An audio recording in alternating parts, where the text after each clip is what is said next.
Okay, I am back. I'm testing everything out, making sure that it's running and it's in order. I want to check my audio on YouTube. Okay, YouTube sounds good. Today I am working on getting some stuff done on Rumble. I'm using Rumble screen share or Rumble Studio today, so it's going to be a little bit of a treat. I'm using my YouTube to capture that because this is set up to where it's multi-streaming to all the other ones, but the only problem is YouTube is going to my main account instead of the Wonderful World of Weirdness. So today I am starting that up to do that, and then I want to also get everything going on this end too. So I am going to deactivate YouTube, and I am going to use X, Twitch, Kick, and I'm going to skip Odyssey and DLive right now. So with that, I'm going to get ready to go, and then I'll go and check the audio, make sure everything's going good. Okay, so we're getting the countdown. Alright, see how this is working out here. I have to go to oh, there you go. Hello, Whitetail 7. Thank you for coming in. I'm checking everything out for audio real quick, and I will be in a second. I'm getting everything set up and ready to go for the show. I was a little bit late. Well, quite a bit late, actually, but that's okay. At least I'm telling myself that so that I don't feel bad. Yeah, I had a interesting day, so I want to go in and I want to make sure everything's up and working. I want to make sure everything sounds good on Kick. Let's see how everything sounds on Rumble.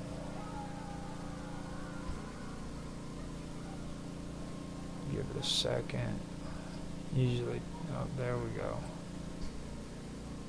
Nothing going on the voice. That's probably because I need to unmute myself on there. I don't know. No, it should be working. Don't know what's going on there. Let me go back and check and make sure. Yeah, I was having issues like this yesterday too, so I've got to make sure that everything is set up right. I'm glad I caught that because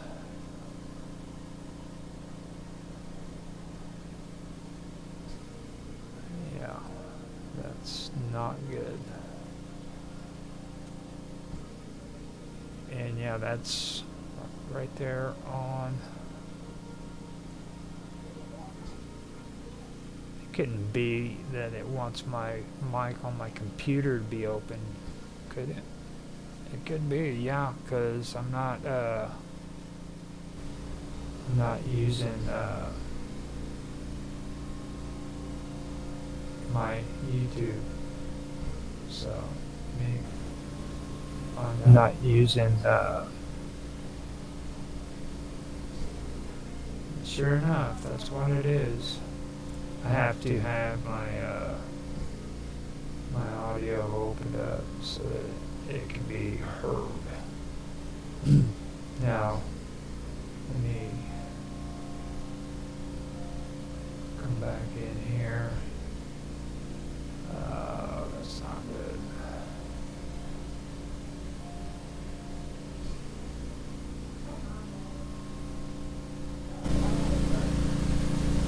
Oh yeah. Okay, so what I need to do is just go ahead and do this like so. I can test the YouTube out and see if I'm getting audio there. I can, let's not test the YouTube out and see if I'm getting audio there. I can, let's not test the, yeah, now I gotta be careful because it'll loop. I can, see, this is where it gets all crazy and out of hand, so gotta be careful. See, this is where it gets all crazy. Yeah, okay, so that does work.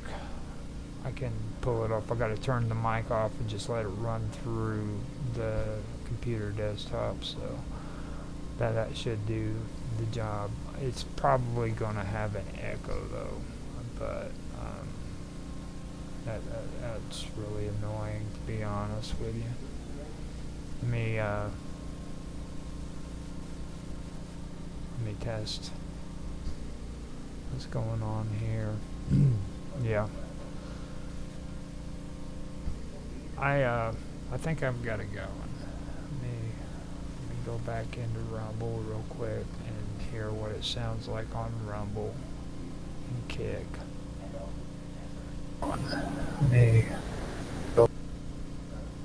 Yeah. So we've got Rumble. Yeah. So we've got Rumble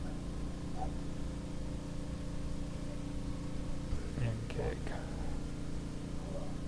And Kick. Alright. So Rumble and Kick is good. Let's go check out X.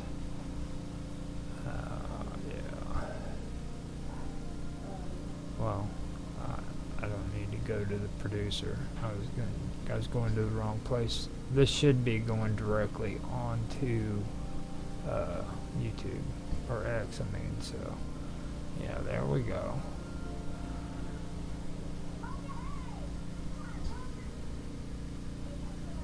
Free as he completely knows. I mean, I've been trying to get Jeffy to come in and use this, but he seems to think he has to pay for live streaming to X for some reason.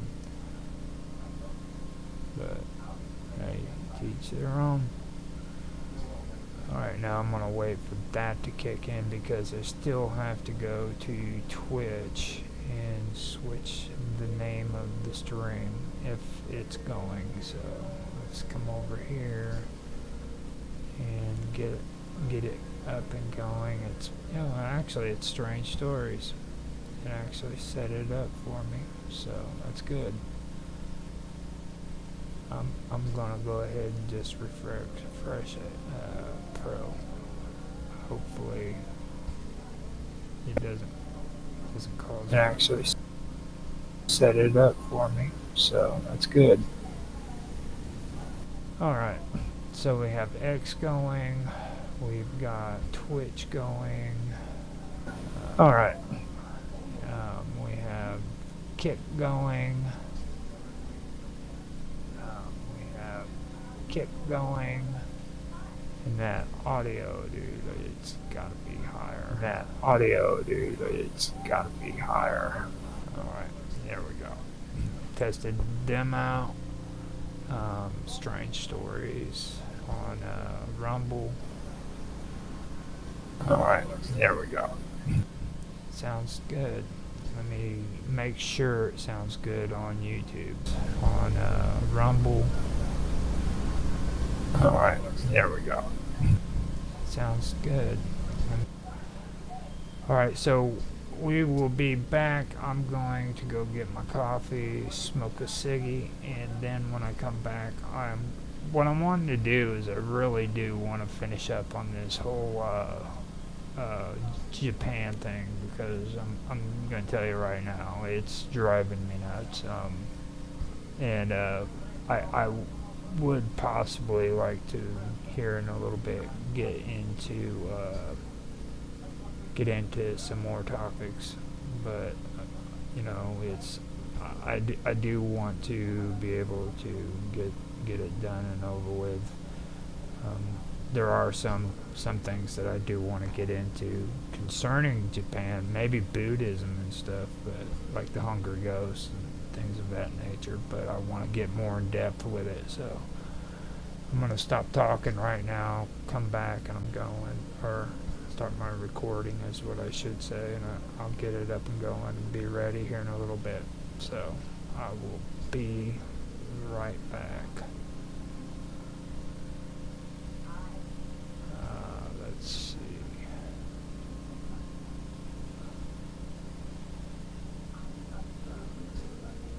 Yeah, here we go. I'll give you guys some G-spot.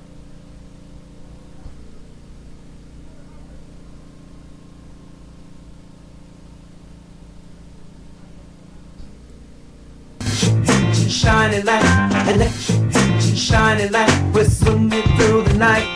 Electric, shining light, electric, shining light, electric, shining light, electric, shining light, we're swimming through the night. Keep it running, keep it tight.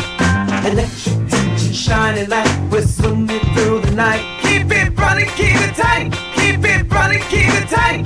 Getting crazy, getting wild. Getting crazy, getting wild. Keep it running, keep it tight. Getting crazy, getting wild. Getting crazy, getting wild. Keep it running, keep it tight. Keep it running, keep it tight. Getting crazy, getting wild. Keep it running, keep it tight. Keep it running, keep it tight. Let the mood and feel the fire. Feel the fire. Keep it running, keep it tight. Let the mood and feel the fire. Feel the fire. The fire. Let the mood and feel the fire. Keep it running, keep it tight. Passion and the beat takes us higher. Keep it running, keep it tight. Let the mood and feel the fire. Passion and the beat takes us higher. Getting crazy, getting wild. Passion and the beat takes us higher. Getting crazy, getting wild. Passion and the beat takes us higher. Getting crazy, getting wild. Keep it running, keep it tight.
Endorphins paralytisch.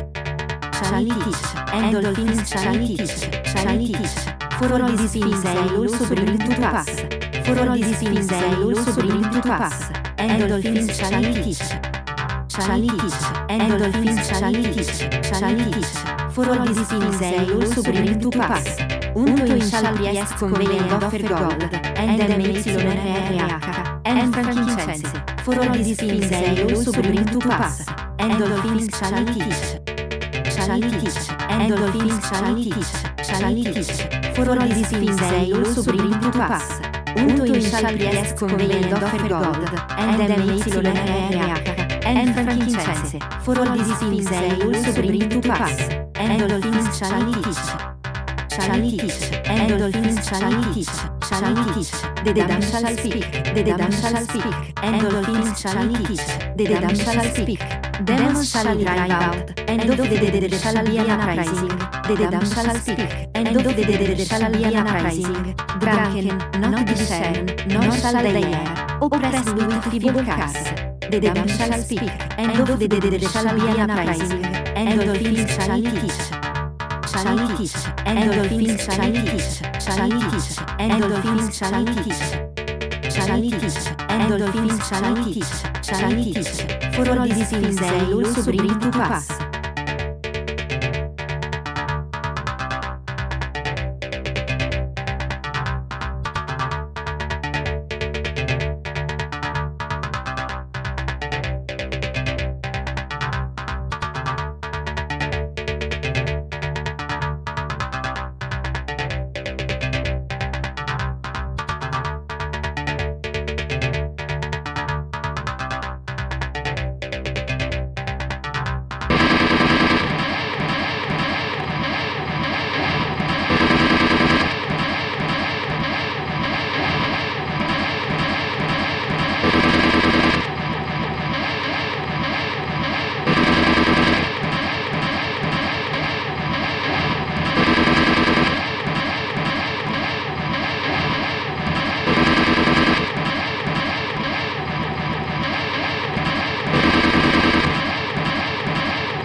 I had a cow. I had a cow. I had a cow. I had a cow. Pretty much it.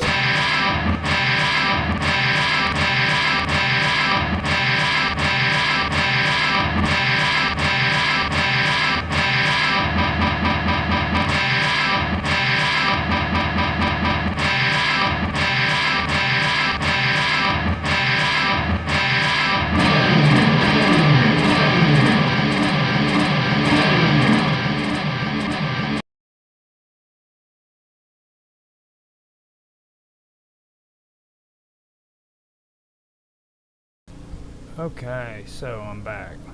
Now I got my coffee and I smoked my coffee. So we are up to no good. It's time to get this started. I went ahead and double checked everything. Before I say anything when it comes to this stuff, I do want to mention that we will be I have no idea what the heck just took place there, but it's I do want to mention that I'm going to have some videos that are going to be put out later on. I found out that I can also schedule my premieres on Rumble directly to YouTube as well, but I have to straighten it out on how I'm going to go about doing that. And I'm going to do my 8-hour blocks of video for Live with Roger Hanson to where it'll be scheduled in.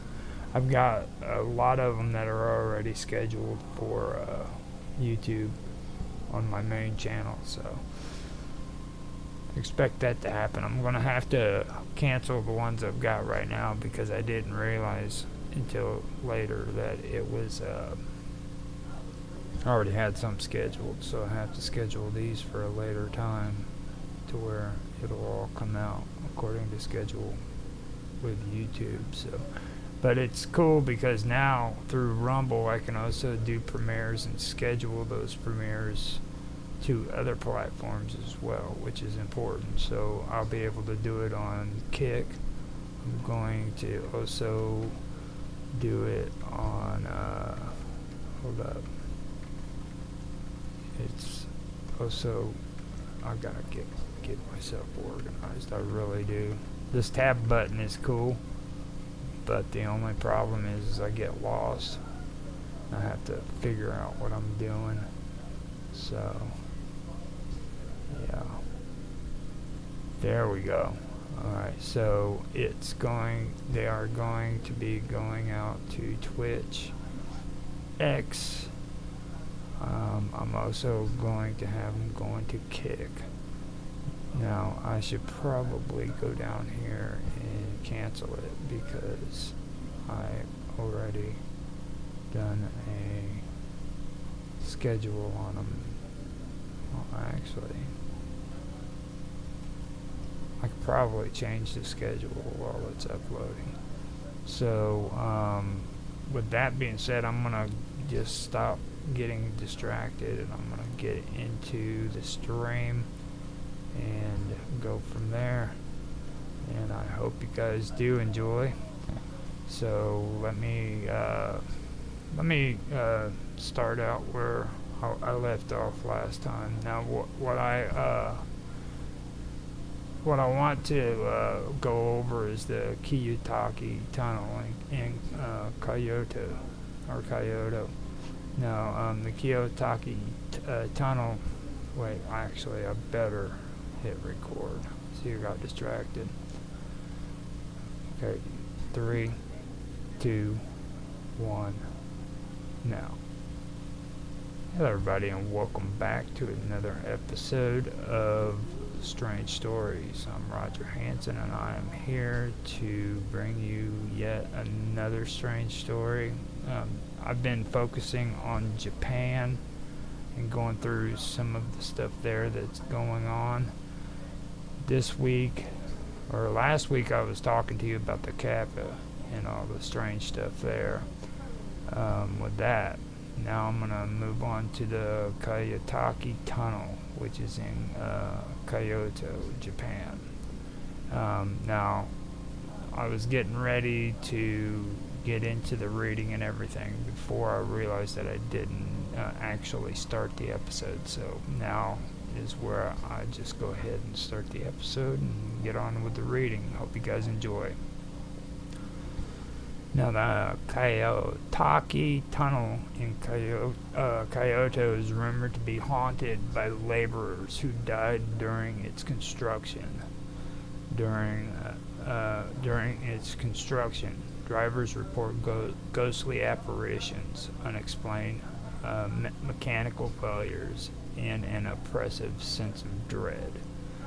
Now that is something too that I do want to mention, and not too many people talk about that, but in Japan, that's the one thing that's most that's really the scariest when it comes to Japan. It's they really bad feeling of dread that comes over them, and that's really something right there that I believe needs to actually be talked about too. So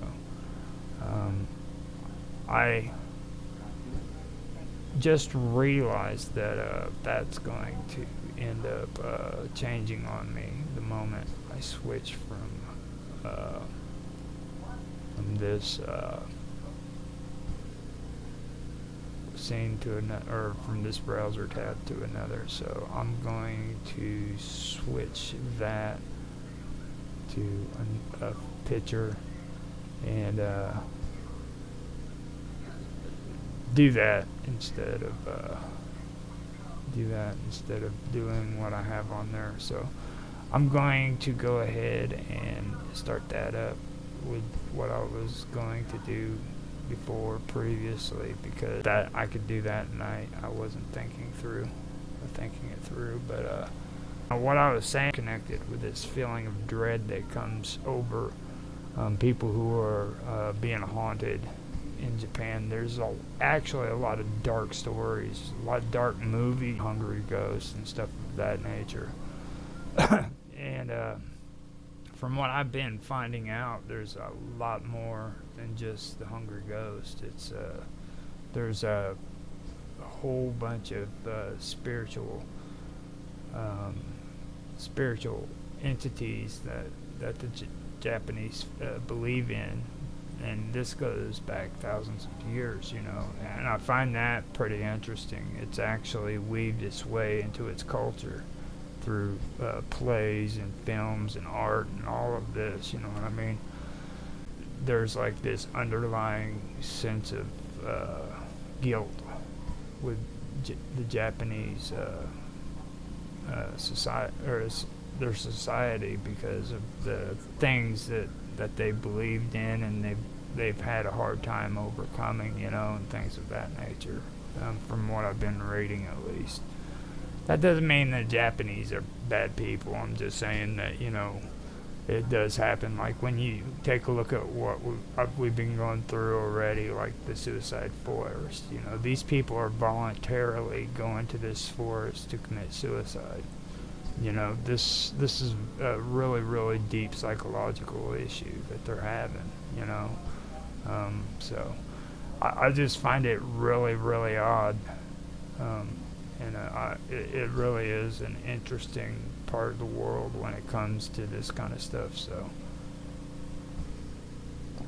I'm going to go ahead and continue reading now. Now, coyote legends and eerie tales woven into it. As the sun rises over the city's ancient landscape, the air is thick with stories of the supernatural. This guide takes the most adventurous thrill seekers in a spine-tingling journey through some of Kyoto's most haunted locations, including the infamous Kyoto Tunnel and the mystical temples of eastern Kyoto. Explore the dark mysteries of this beautiful city where your next supernatural adventure may be awaiting. Start your day peaceful beginning of a horror film with a scenic train ride to Arashiyama, a picturesque district on the outskirts of Kyoto. The journey offers stunning views of the countryside with a lush greenery and serene riverside setting, the tone for an adventurous day. The area is famous for the breathtaking lush Arashiyama bamboo forest and the historic Tenryuji Temple, a UNESCO World Heritage Site. For the first haunting attraction of the day, delve into the chilling history of Kyoto Tunnel, said to be one of Japan's most haunted sites.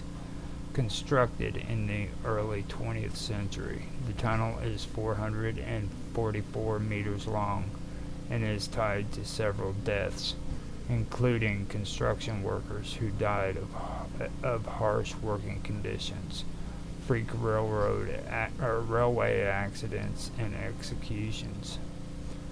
Several people have reported a ghost woman in white who appears at the tunnel's entrance, beckoning the curious to enter, only to disappear into the mist. Rumor has it that the woman leaped to her death from the road above the tunnel entrance. After a spine-chilling morning, indulge in a delicious Japanese meal at the traditional restaurant of Arashiyama, considered dining at a such as yadofu, tofu hot pot, or seasonal kaseki, showcasing the flavors of Kyoto. That was an advertisement if I've ever heard one. Okay, now after fueling up, head to Cheonan Temple, one of Kyoto's most important bell with a spooky backstory. The giant bell is said to be associated with a tormented spirit who was wronged in life. Legend has it that the spirit was so pained by its circumstances that it transformed into a vengeful entity, seeking solace through the bell's toll. Visitors have reported feeling a sense of unease in the vicinity of the bell. Your next step is Kadaiji Temple, known for its serene beauty and its eerie well. This temple, with its stunning gardens and zen-like atmosphere, contrasts sharply to the legend of the vengeful spirit said to dwell in the well. According to local folklore, the well is the resting place of a heartbroken woman who tragically perished. Visitors claim to hear faint whispers when standing near the well, and some even report feeling a cold breeze that brushes past them, as if the spirit is still lingering, waiting for closure. Walking through Gyeon at dusk, as dusk falls, take a leisurely stroll through the Gyeon Kyosho's historic geisha district. The streets are lined with wooden machaya houses. This soft glow of lanterns creates a hauntingly beautiful backdrop. You might even hear the faint footsteps of a geisha from the past. Your final destination is Rakudo Chinaji Temple, a site believed to be a gateway to the underworld. The temple's name is derived from the six paths of reincarnation in Buddhism, symbolizing the cycle of life and death. Each path represents a different realm, ranging from heavenly beings to hellish demons. Visitors are often captivated by the temple's serene ambience, yet the underlying theme of the afterlife lends an unsettling charm to this sacred space. At Rakudo Kanoji, you'll the realm of the living with the dead. Local legends abound regarding encounters with demons and spirits at this well. Some visitors recount chilling experiences where they felt a presence watching them, or even caught a glimpse of a shadowy figure out of the corner of their eye. From the chilling Kayataki Tunnel to the serene yet eerie wells of Kadaji and Rakudo Chinoji, Kyoto offers beautiful sights with a hint of the unknown. Visit this captivating location and immerse yourself in the eerie atmosphere. Remember to be respectful and mindful, though particularly at religious sites. So that was the article that I wanted to read to you, and it's the travel guide for Kanoji Tunnel. Now, I went and I checked this out, and there really isn't all that much about it. There's a lot more hype than information when it comes to this haunted tunnel. Just to let you know, there is a lot of spooky stories when it comes to the temple and everything, all of it included, but the tunnel itself has very little information. And that's kind of what I've had to experience with a lot of the situations when it comes to with dealing with Japan. There's a lot of places that are supposed to be haunted, but they're not. And then there are places that are haunted, but they really don't have anything that really stands out too much to you. Now, there's little bitty ones that I noticed on here that kind of stuck out, like the vengeful spirit, and I've covered that in some of the past episodes about the different kinds of spirits and the vengeful ones. This is why I really do want to dive into the hungry spirit and go over that, because there's a lot of good stuff there that I do believe that that would be fascinating to cover. It's like I said, you know, a lot of people don't realize what they're talking about when they say they want to be Buddhist, or they're just like part-time Buddhists because they don't practice what they preach, you know what I mean? Because, like, if you're a Buddhist and you have addictions, okay, you smoke dope and you get drunk all the time and you're belligerent, you're treating your family bad, all of that, if you're a Buddhist, comes back to haunt you in the afterlife. Now, I don't know how true Buddhism is in its discipline, and my beliefs don't particularly say, you know, that you go to a Buddhist heaven if you're a Christian, or you go to a Christian heaven if you're Buddhist. I personally believe that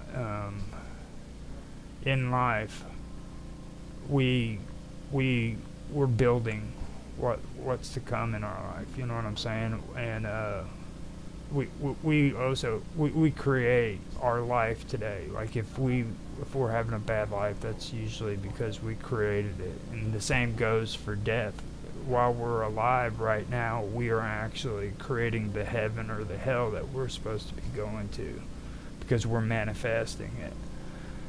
That's how I personally feel about it. So these beliefs and what they're connected to, I think people really need to stop and take a look at that. If you're calling yourself a Buddhist and you're practicing these things, you really do need to stop and take a look at what it is you're doing it. You know, I've known people who are Buddhists who are so big on, I can't say a cuss word, and I can't do this, and I've got to act appropriate, but then they'll go and they'll smoke dope and get drunk and get high, you know what I mean? And they don't understand that that's all a part of the freaking Hungry Ghost too. In the end, you're going to end up a spirit, according to your own religion, you're going to end up a spirit with just nothing but a hunger for dope. You know, I mean, and for me personally, I like I said, if I said it before, if you don't want that kind of hell, if you don't want to create that kind of hell for yourself, then you might want to rethink being a Buddhist. You know, it's just like being a Christian. You know, a lot of the beliefs that you have as a Christian, if you're not willing to go according to those texts and the discipline that goes with it, it's within that text, because that's what you believe in, you know. So just kind of tread lightly, because that stuff is real. This stuff is real. I mean, it will come back to get you, you know. So just that's my take on it. So I could be wrong, but I really doubt that I am, to be honest with you. I really do doubt that I am. Now, I did want to go over some things that I did pull up.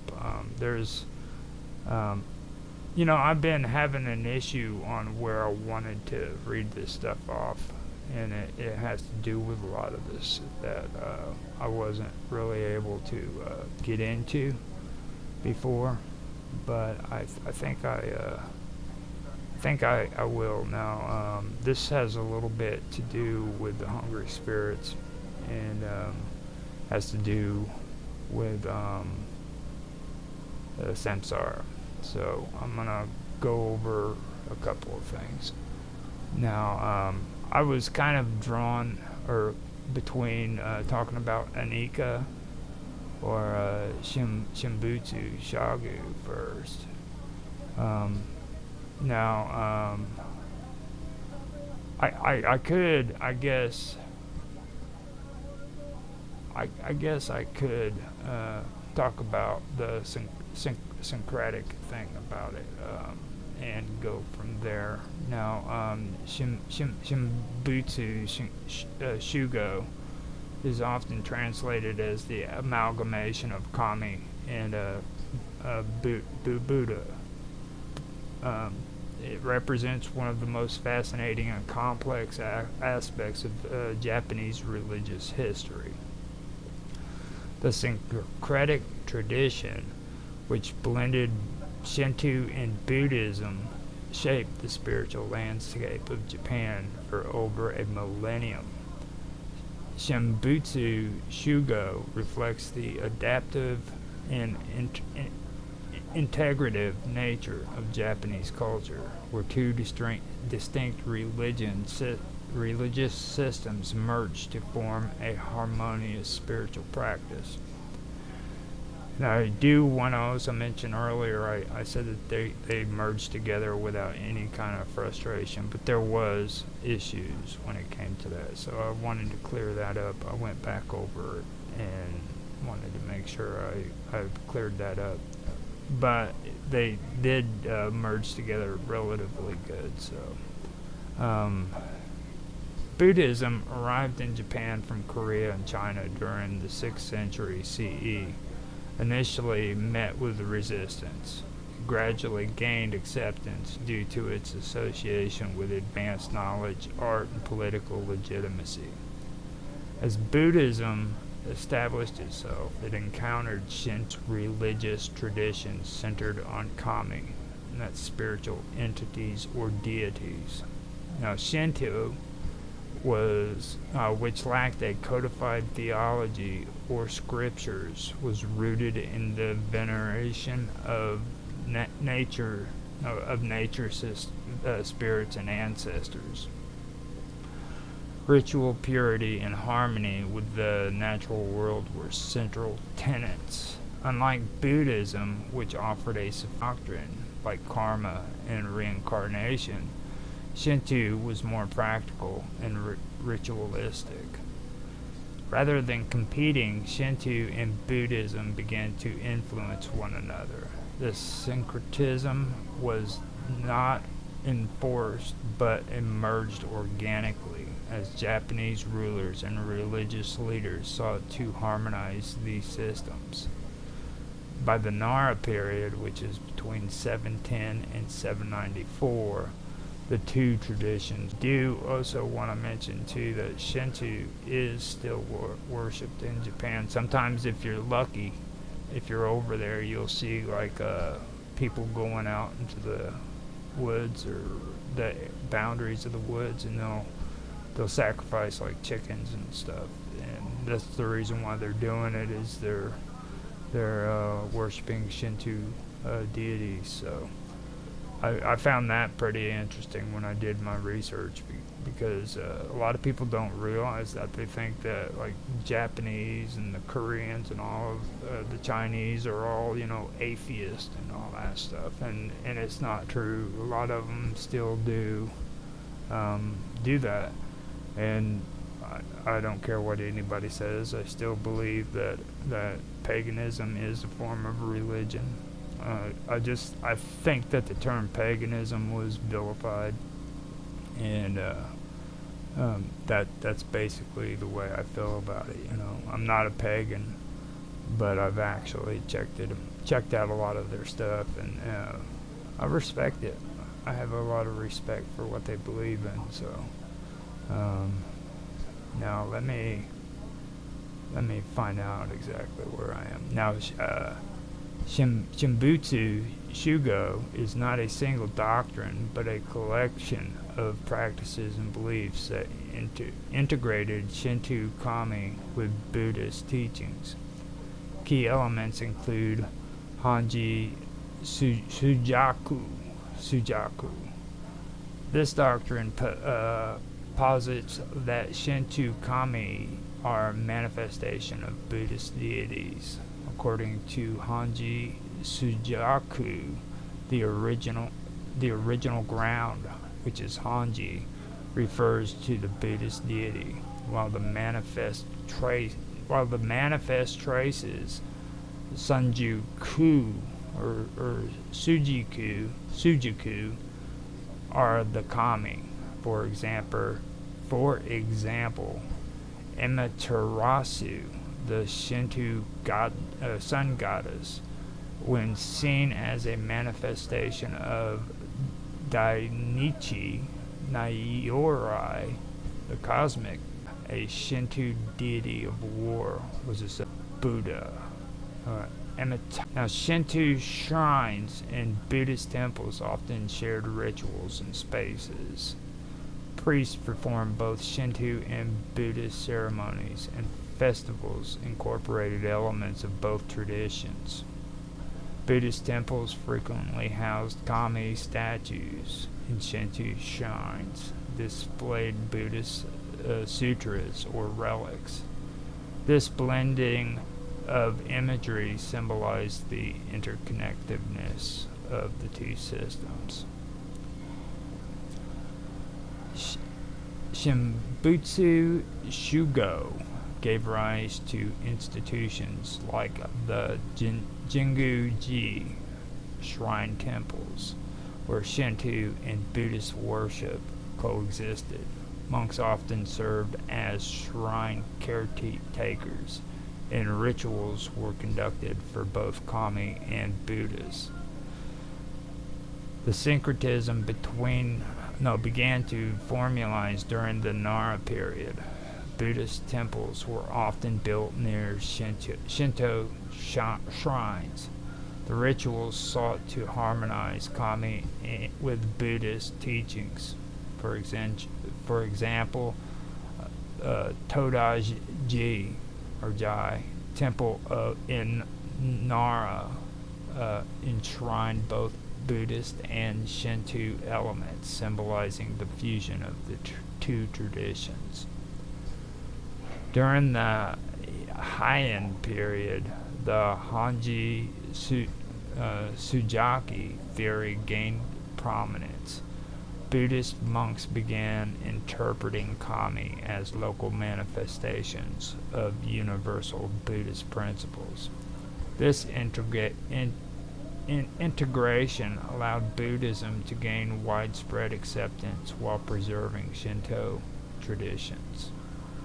The rise of Pure Land and Zen Buddhism further influenced Shimbutsu Shugo. Temples and shrines continued to blend practices and syncretic deities like Hachiman Daibosatsu, a combination of Hachiman and Buddhist Bodhisattva.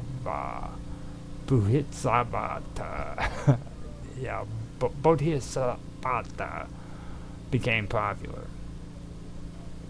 So after that, I want to move on. Okay, Shimbutsu Shugo reached its peak during the Muromachi period. The distinction between Shinto and Buddhist became increasingly blurred, and shared festivals and rituals flourished. Hachiman, originally a Shinto deity, became one of the most prominent syncretic figures, revered as the protector of warriors. He was also identified with Buddhist bodhisattvas, symbolizing the martial and spiritual dimensions of Japanese cultures. Located in Nara Kasuga Shrine and Kafuka-ji Temple, exemplify the coexistence of Shinto and Buddhist practices. The shrine honors kami associated with the Fujiwara clan, while the temple enshrines Buddhist deities. The Kamanu shrines in the Kii Peninsula became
find out real quick.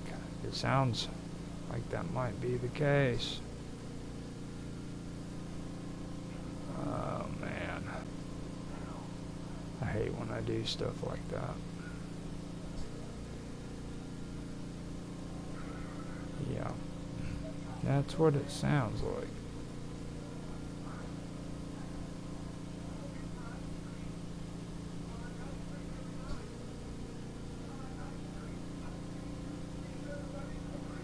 No, it's actually working, so we've got that straightened out. I had to turn the mic on, so that was the issue. I don't quite know exactly what's going on. I'm gonna hope that everything is going fine. I just want to get this straight. Okay, so that sounds good. Yeah, there we go. Check out. Alright, so we've got it all set up and going on. I apologize. I just wanted to make sure everything was organized and ready to go before I continue. Now, the Kumano shrines in the Key Peninsula became pilgrimage centers for both Shinto and Buddhist devotees. The shrines honored kami associated with natural landscapes, interpreted as manifestations of Buddhist principles. The Meiji restoration in 1868 marked a turning point for Shibutsu Shugo. The government sought to modernize Japan by separating Shinto from Buddhist, promoting Shinto as the state religion. This led to the Shimbutsu Burnry Edict, which forcibly divided shrines and temples, the destruction of Buddhist artifacts in Shinto shrines, and vice versa, the persecution also of Buddhist monks, and the suppression of Socratic practices. Despite these efforts, elements of Shimbutsu Shugo persist in Japanese culture.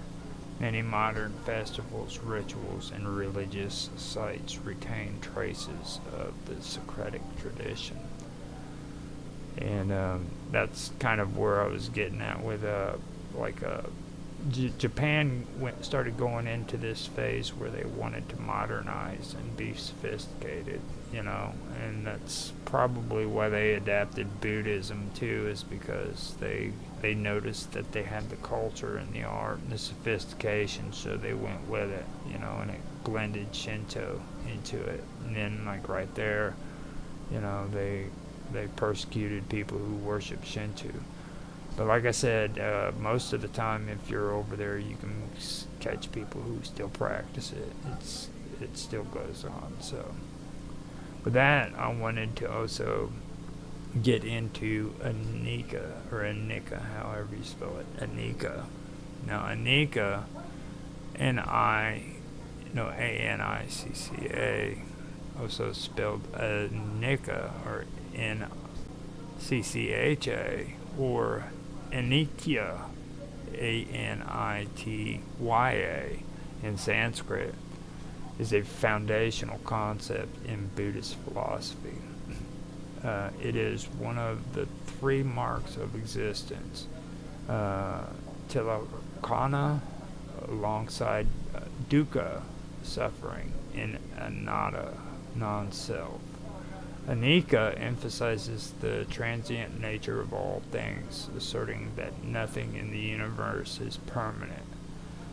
This understanding is central to Buddhist teaching and has profound implications for the way individuals perceive life, reality, and the path to enlightenment.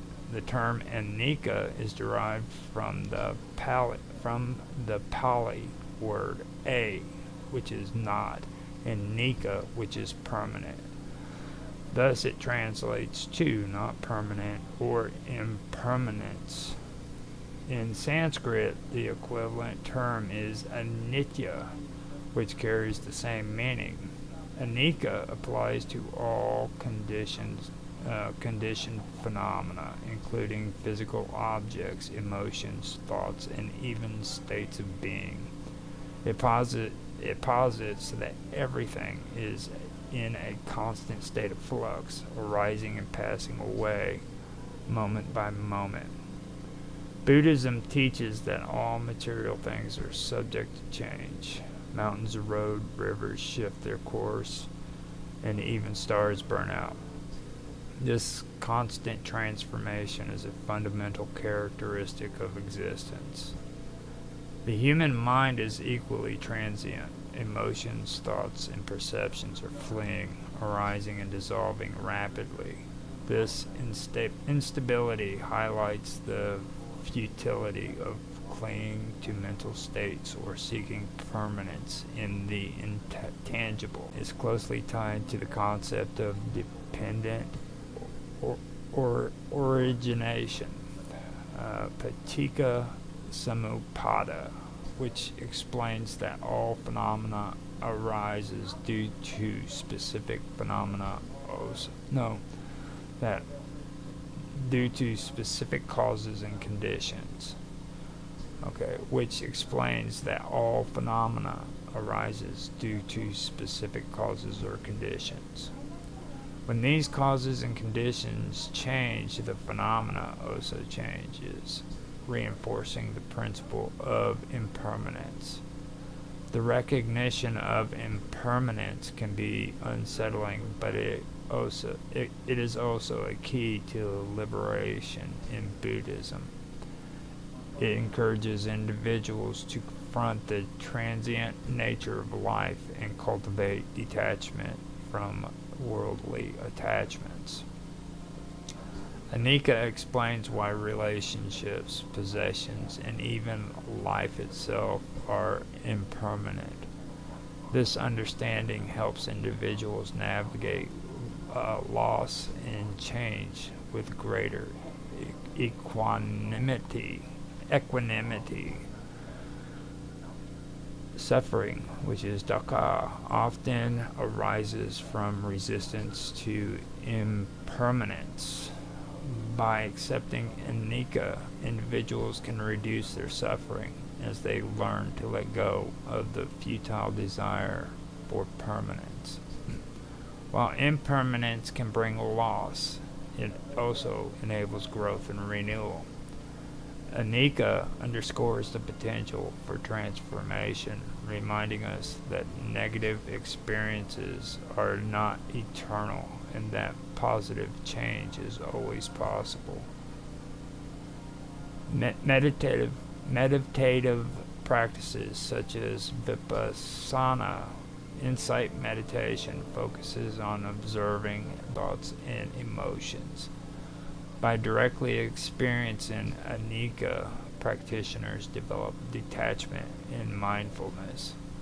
Anicca is a cornerstone of mindfulness practices. Observing the constant arising and passing of phenomena fosters a deeper awareness of the present moment.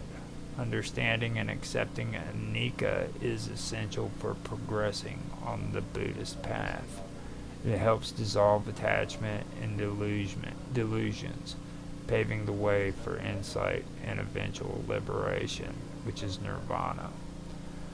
The principle of impermanence has applications beyond Buddhist practices.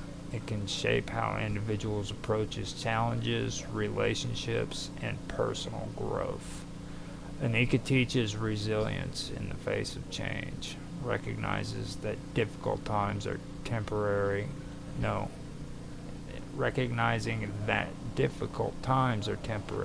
can provide comfort and motivation to persevere. By embracing impermanence, individuals can cultivate gratitude and mindfulness, savoring the beauty of fleeting moments. Understanding Anika encourages detachment from material possessions and unhealthy relationships, fostering inner peace. Buddhist texts often use the metaphor of a river to illustrate Anika. A river appears constant, but is continually changing as new water flows through it. Similarly, life is a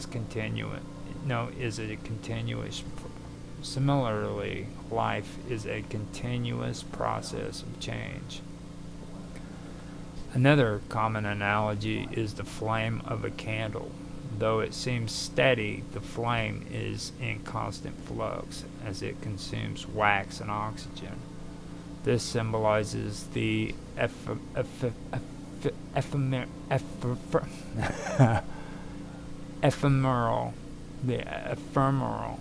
nature of existence. Sorry about that. In Theravada traditions, Anika is emphasized in meditative practices and teaches on the Four Noble Truths. It is central to understanding suffering and the path of liberation. The distinction between the Four Noble Truths and the Five Noble Truths in various Buddhist traditions stems from differences in interpretation.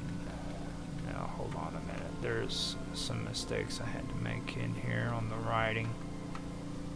Yeah, okay. The distinction between the Four Noble Truths and the Five Noble Truths in various Buddhist traditions stems from differences in interpretation. Doctrinal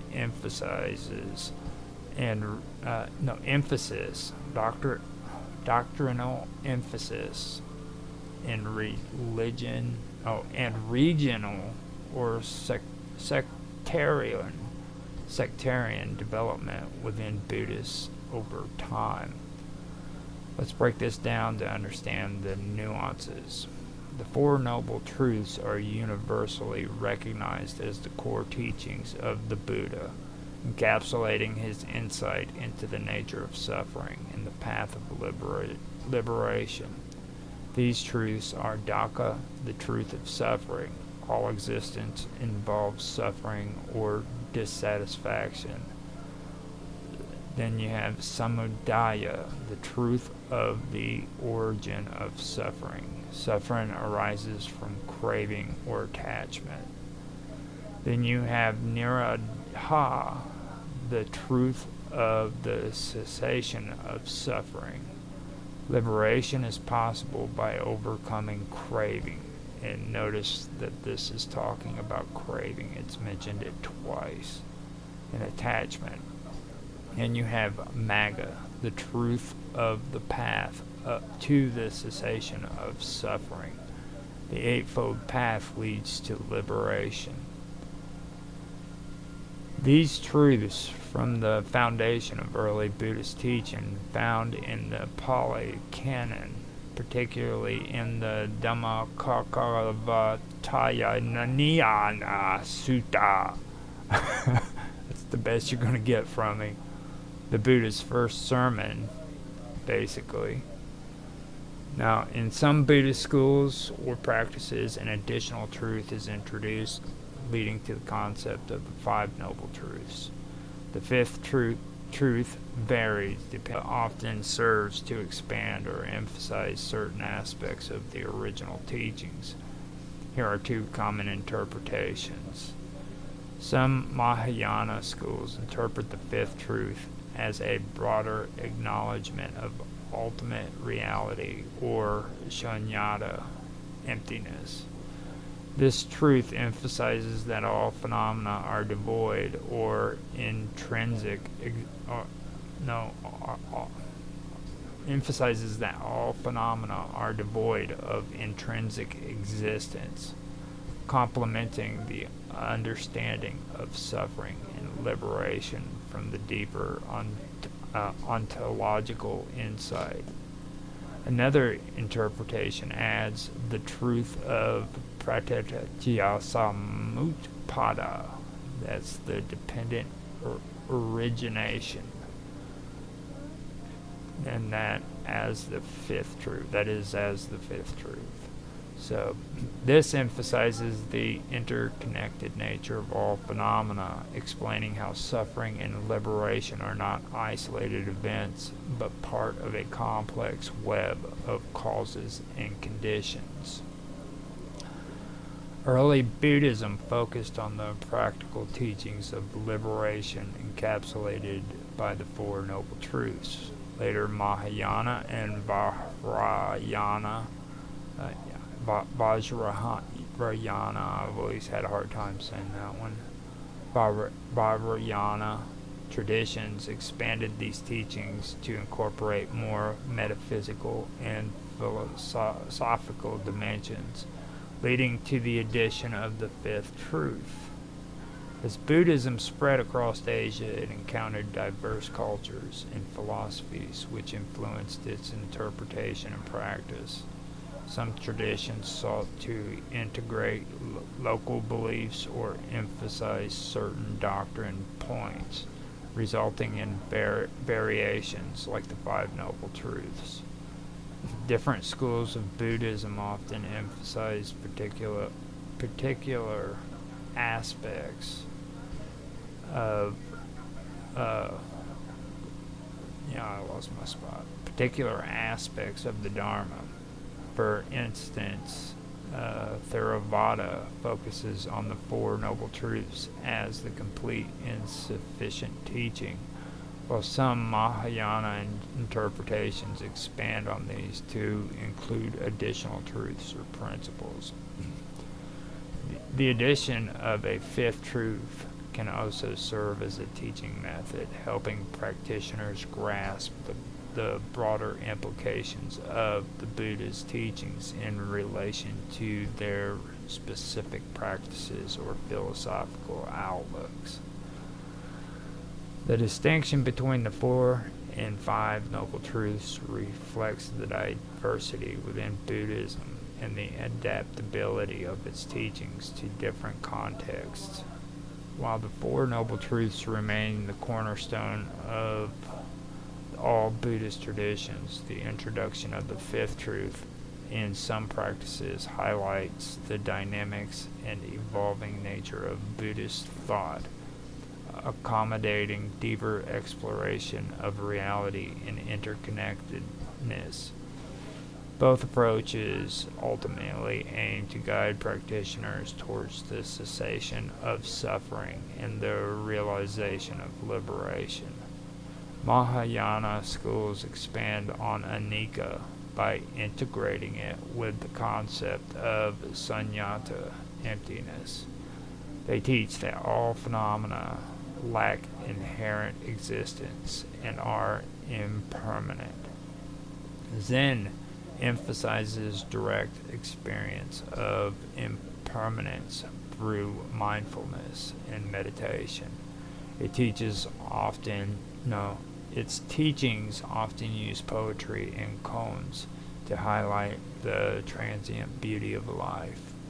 The concept of anicca is influenced literature, art, and philosophy worldwide. In Japanese cultures, it aligns with the aesthetic principle of wabi-sabi, which finds beauty in imperfection and transience.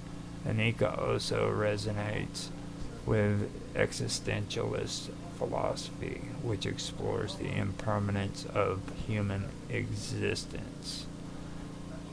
Now, wabi-sabi, I believe I have that too. I'm not quite sure. I'm going to have to go and check in my documents file, because I've got a whole lot of documents. Trust me, everybody loves to talk to me about my documents. So let me come in here real quick. I believe I've got them. I'm not going to say I do.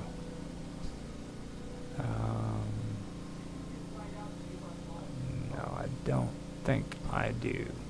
Wabi-sabi is also another interesting conversation. If you ever have a chance to check that out, I would recommend actually doing that, because it is some pretty good reading right there. Yeah, I don't have it. That sucks. Now, after that though, I do want to go to another topic. I want to go to another topic after this, but I do want to finish this up.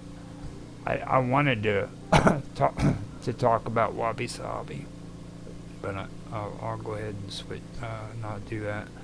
Now, Anika, the Buddhist principle of impermanence. By understanding and embracing Anika, individuals can cultivate resilience, mindfulness, and inner peace. It challenges us to let go of attachments, appreciate the present moment, and embrace the inevitability of change. Now, these are tools that you can use if you want to, as a lot of clown world believers like to say, escaping samsara. This is how you do it. Okay, that's it.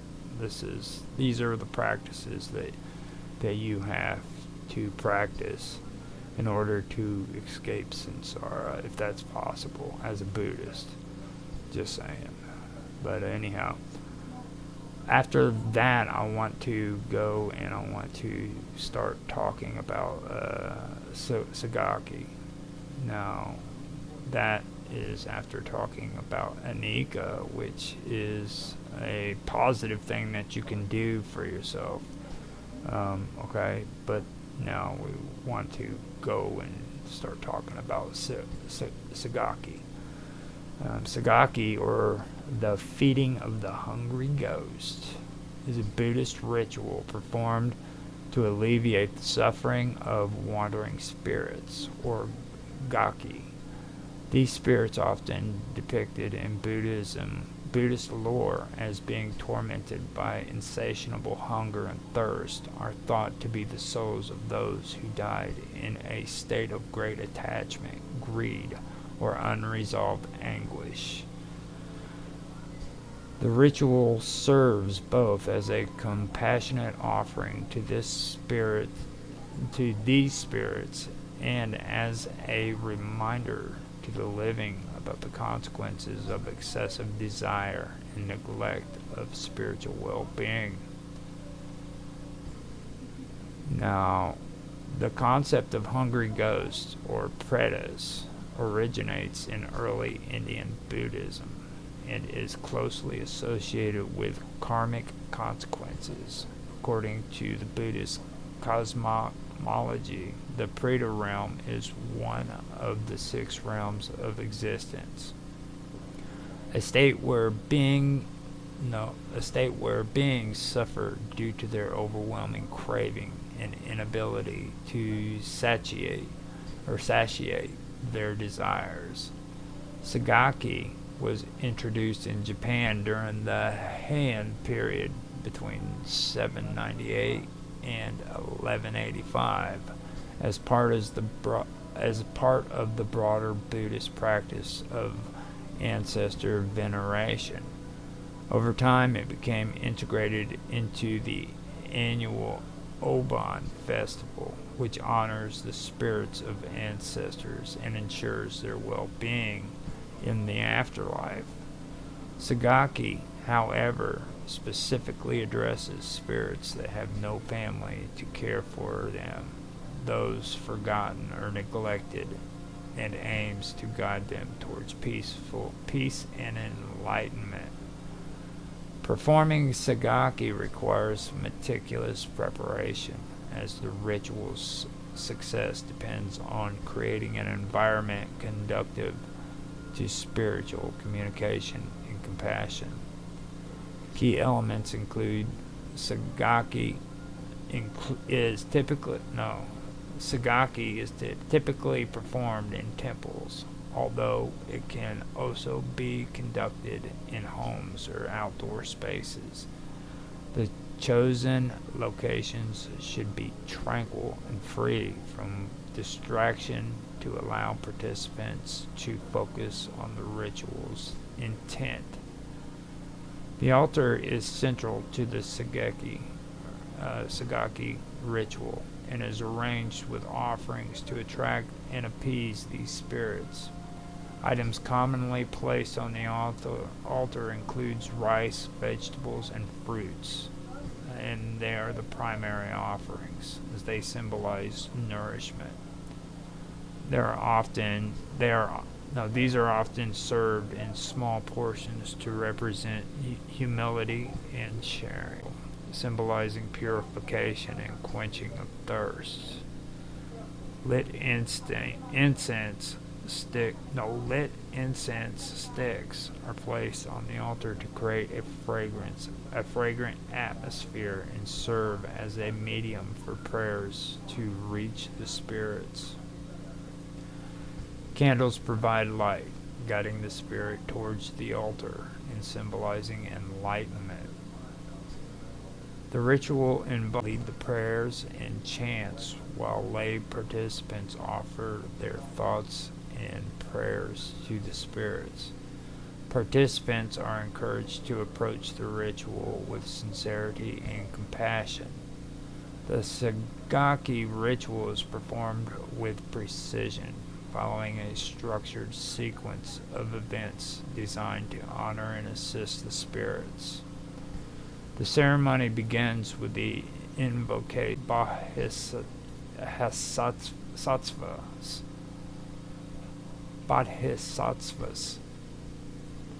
Monks chant sutras such as the Heart Sutra or the Amida Sutra to create a sacred space and invite the presence of enlightened beings. The chants also serve to calm the participants and set a meditative tone. The spirits of the hungry ghosts are symbolically invited to the ceremony. This step often involves the recitation of specific mantras or dharanas, such as the dharani of compassionate, Avalokiteshvara, which calls forth all suffering beings to partake in the offering. Yeah, and there was no way I was going to be able to get that word, so I apologize. That was horrible. Let's move on. Now, the food and water placed on the altar are ceremonially offered to the spirits. Monks or participants may chant the gate mantra or similar verses to dedicate the offerings. The act of offering is an ability such as bowing or clasping hands in prayer. To ensure that the offerings are spiritually acceptable, monks perform a purification ritual. This may involve sprinkling holy water or waving a purifying implement, such as a water, are then blessed, transforming them into sacred sustenance for the spirits. The heart of the Sagaki ritual lies in the prayers of for the liberation of the spirits. Monks chant powerful sutras to guide the spirits toward enlightenment, by the spirits finding peace and freedom from their torments.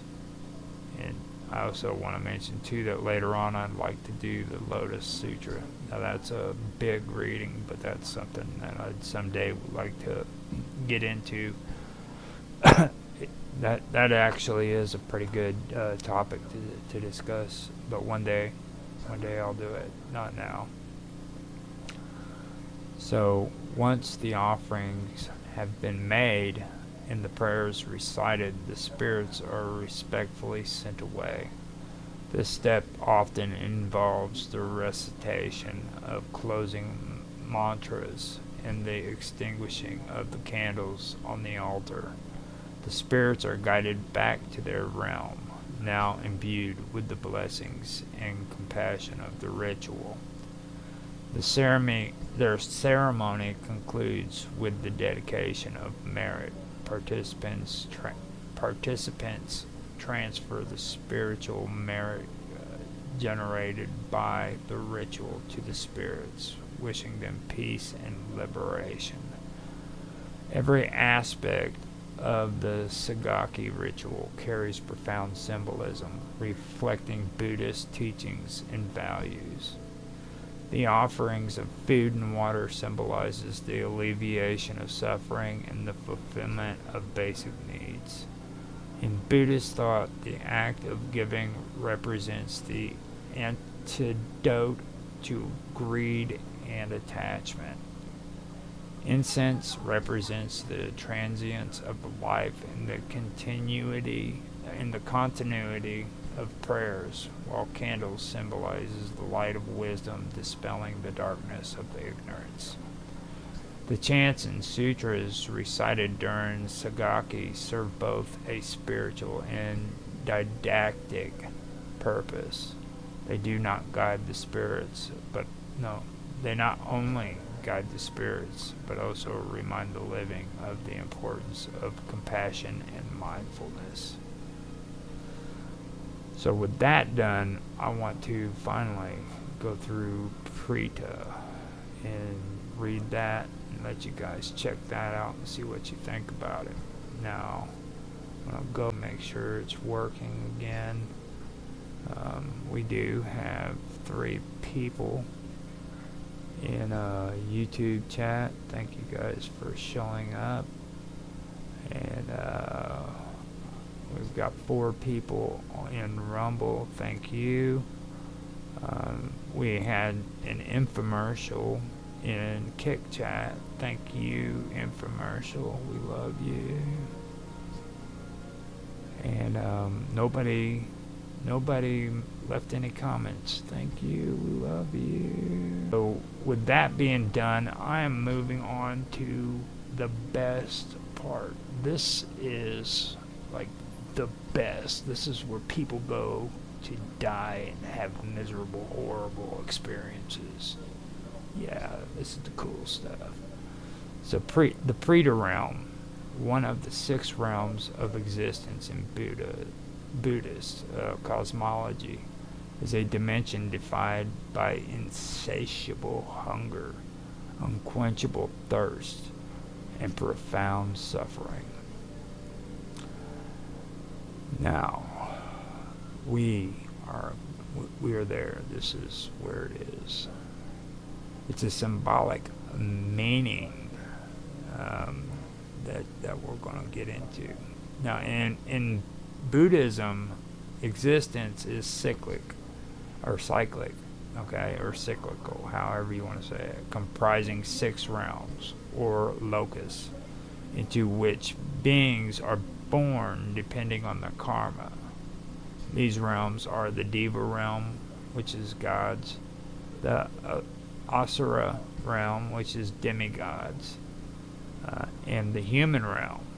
Then you have the animal realm. Then you have the Preta realm, which is hungry ghosts. And then you have the Naraka realm, which is hell. The Preta realm lies just above the Naraka realm in terms of suffering and is often depicted as a purgatory-like state. It is a place where beings endure the consequences of excessive greed, attachment, and selfishness from their past lives. The Preta realm is characterized by desolation and deprivation. Its inhabitants, known as Pretas, are hungry ghosts and are plagued by constant hunger and thirst, yet unable to find sustenance. They wander endlessly through barren landscapes, their desire perpetually unfulfilled. Pretas are often depicted as grotesque are emaciated bodies, swollen bellies, thick necks, and hollow eyes. These exaggerated physical traits symbolize their unfulfilled cravings and karmic punishment. Their thin necks prevent them from consuming even the smallest morsel of food, while their distended stomachs represents their insatiable appetites. The Buddhist texts classify pretas into several categories based on the nature of their suffering. Certain pretas wander endlessly, seeking food and water, even when they find sustenance upon consumption, such as scorching heat, freezing cold, or relentless winds. Some pretas are bound to specific objects, places, or people from their past lives. They linger near the material possessions or loved ones they were overly attached to, unable to let go. Certain pretas suffer not from physical hunger, but from psychological torment, reliving the emotions of greed, envy, or regret that led them to this realm. The preta realm is vividly portrayed in Buddhist mandalas. These depictions often include emaciated figures clawing at the earth or reaching out for food surrounded by desolate landscapes. The Mahavastu in other Buddhist scriptures describes the preta realm in detail, outlining the karmic causes that lead to rebirth as a preta. The texts emphasize the importance of ethical conduct and selflessness to avoid such a fate. In Buddhism, karma, action and its consequences, is the driving force behind rebirth into the preta realm. Actions rooted in greed, hoarding, and exploitation create the condition for such an existence. Pretas are not inherently evil. They are beings suffering the consequences of their past actions and can eventually move on to other realms through the accumulation of positive karma. Many Buddhist traditions include rituals to alleviate the suffering of pretas. One such ritual is sagaki, feeding the hungry ghosts, and that's what I was just discussing. Practiced in Japan and other East Asian cultures, offerings of food, water, and incense are made to help satiate the pretas and guide them towards liberation. The Ulambana festival, celebrated in Mahayana Buddhist cultures, is another significant event where offerings are made to relieve the suffering of ancestors and pretas. This festival, rooted in the story of Madhyayana, a disciple of the Buddha, highlights the importance of the filial piety and compassion. Highlights the importance of filial piety and compassion.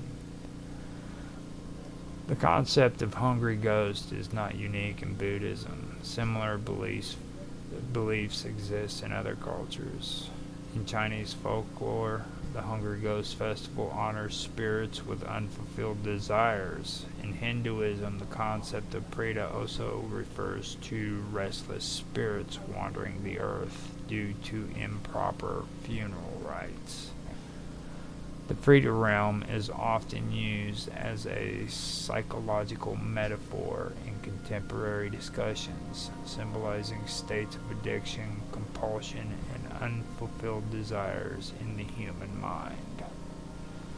So that is where I'm wanting to end all this, because I really love the fact that I was able to get through the Hungry Ghost and get it finished. And yeah, I guess I was obsessed with the Hungry Ghost.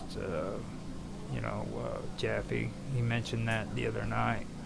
And there's a reason why. It's because this is something that is really, really cool when it comes to the paranormal, especially in the Orient, the Asian areas.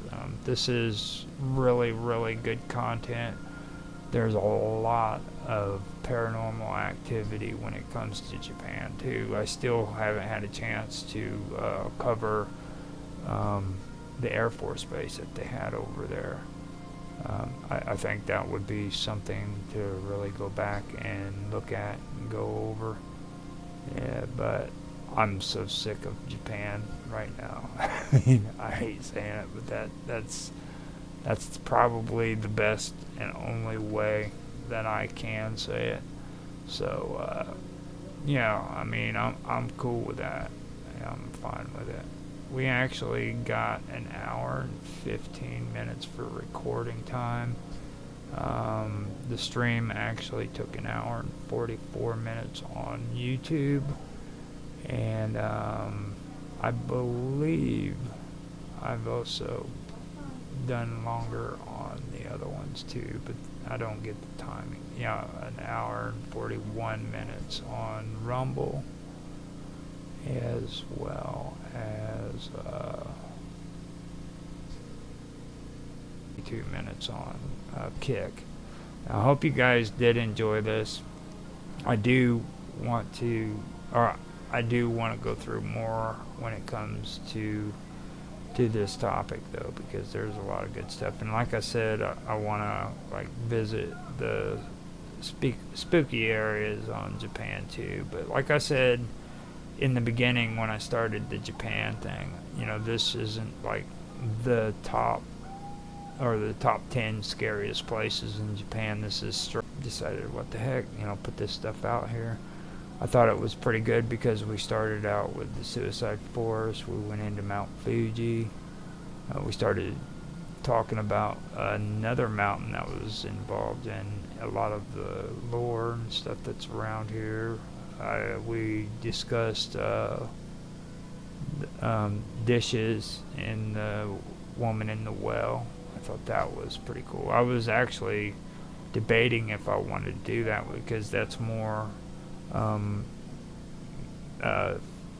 lore than it is anything else. But then I was like, hold on, why not? Because it's a strange story. So I went ahead and added that in. The whole thing about the Kappa is interesting by itself because that actually changed over time. It went from being a very, very bad spirit to a spirit that people actually started giving offerings to and things of that nature. He became more of a good guy, so I thought that was interesting how that change took place on there. And then like today, I wanted to go back over the Hungry Ghost and get to that, and later on I'll come back to it. But there's other things that I do want to get more involved in that I need to get into. So I hope you guys enjoyed, like I said, and with that I might be able to go ahead and end this show. So let me make sure that I'm doing this correctly before I do it. Now, here we go.